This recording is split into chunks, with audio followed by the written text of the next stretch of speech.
আজ রাতে 7 পাকে বাধা পড়ার কথা ছিল, কিন্তু ভাগ্যের নিষ্ঠুর পরিহাস কেড়ে নিল একটি তরতাজা প্রাণ।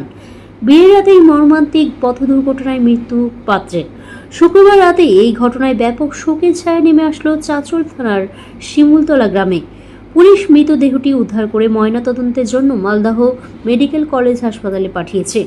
পুলিশ সূত্রে জানা গিয়েছে, মৃত যুবকের নাম জাহিদুল ইসলাম, বাড়ি চাঁচল থানার শিমুলতলা গ্রামে। শুক্রবার ওই যুবকের বিয়ে হওয়ার কথা ছিল। বাড়িতে আত্মীয় স্বজনের সমাগম, কিন্তু আনন্দের মুহূর্ত এক নিমিষে পরিণত হলো শোকে। বিয়ে করতে যাওয়ার 2 ঘন্টা আগেই বাইক দুর্ঘটনায় মর্মান্তিক মৃত্যু যুবকের।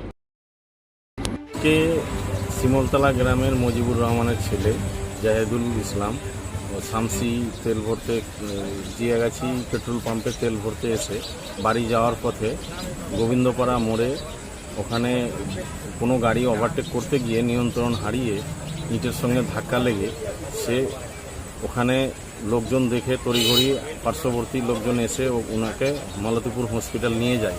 হসপিটাল নিয়ে যাওয়ার পর ডাক্তার ঘোষণা করে। তারপরে বিশাল পুলিশ বাহিনী চাঁচল থানা থেকে এসে ওর তদন্ত শুরু করেছে। কিন্তু আমি বলতে চাই যে আজকাল দেখি যে রাস্তায়, আমি পুলিশ প্রশাসনের দৃষ্টি আকর্ষণ করছি যে রাস্তায় এতগুলো বালি পাথর ইট পড়ে থাকছে, এগুলো পদক্ষেপ নেওয়া ইমিডিয়েটলি দরকার।